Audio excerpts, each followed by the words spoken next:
Chapter 1-6 Eiji Nagasumi, aka Crackerfang, visited his client Professor Ryusenji of Abaddon Electronics, the AE, at his Denrin Digital Laboratory, the DDL.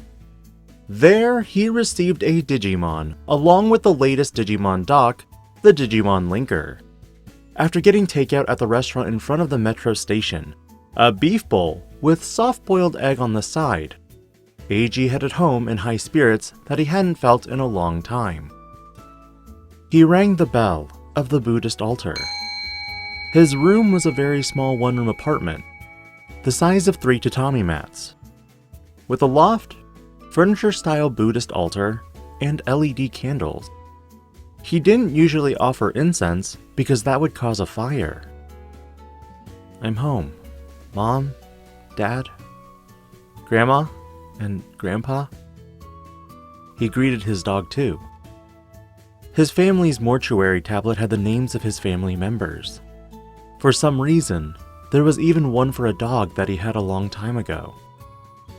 Placing his hands together in prayer, Eiji sat down to eat dinner alone at the table. He looked at the Digimon Linker on his arm.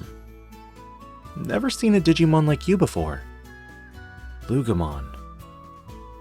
The color screen showed a dog-like Digimon sitting fluffed up in a ball. I want you to raise this Digimon. The request from Ryusenji had been quite simple. If one scrolled through Grimm, they'd find that Digimon training jobs were prevalent. In pet terms, it was like being a breeder. Because the growth of Digimon was kind of learning AI program, their behavioral patterns from birth were largely relevant to its matured state. This meant that code crackers who were experts in dealing with Digimon could also serve as breeders. If you are interested in my research, then your encounter with Lugamon ought to be very interesting. If Professor Ryusenji has that much expectation in me, then I've got to do my best. Eiji had never been this excited before in his life. Nothing could go wrong as long as he followed the professor's lead. However, Eiji had little experience in training Digimon. I have 3 Tyrannomon, but all I'm doing is fine-tuning them with tools. I guess you could call that part of the training process? He laid his Digimon dock on the table. A pixelated Tyrannomon showed on the monochrome LCD screen. The dock that stored the Tyrannomon was small enough to fit in the palm of his hand. This type of dock was outdated in terms of specs, but blueprints were available, so it was relatively easy to obtain parts and make one yourself. Shops with Grimm code crackers as their target audience sold special cases and complete units. Eiji also owned a few of them. The professor said something about the memory card being corrupted in my delivery dock, so I'll have to switch out those parts. But since I have the Digimon Linker, there's no need to rush. Eiji grinned at the memory as he looked at the new Digimon Linker around his wrist. This Lugamon was like a good luck charm for Eiji. He couldn't help but think that he needed to take good care of them. Still though, why do I have to wear my Digimon Linker 24 hours a day, even when I'm in the shower?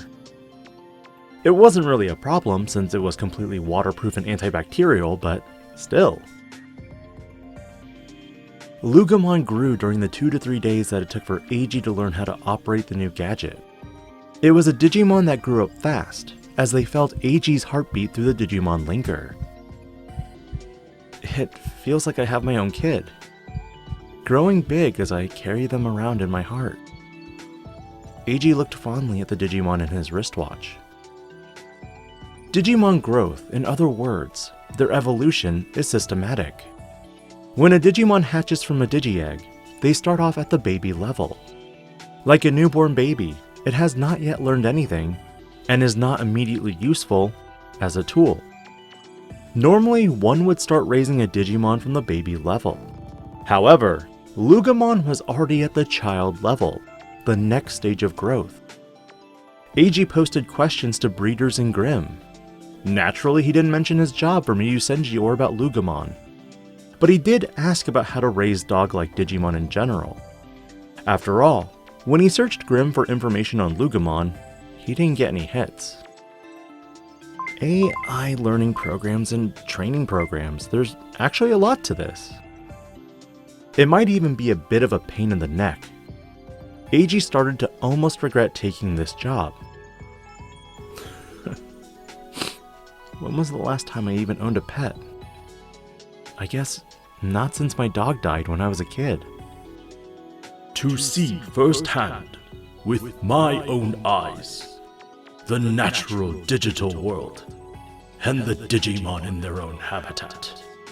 To see the digital world directly with all of my 5 human senses, and not through virtual monitors or observational data. That was the kind of impressive research that Ryusenji was conducting. If that sort of thing is possible, then I want to see it. I want to see the world that Professor Ryusenji sees. A world where the Digimon are living creatures, huh? If I raise you, Lugomon, if I got you to evolve to your perfect or ultimate form, would something change for me? To break the constraints between the real world and the digital world.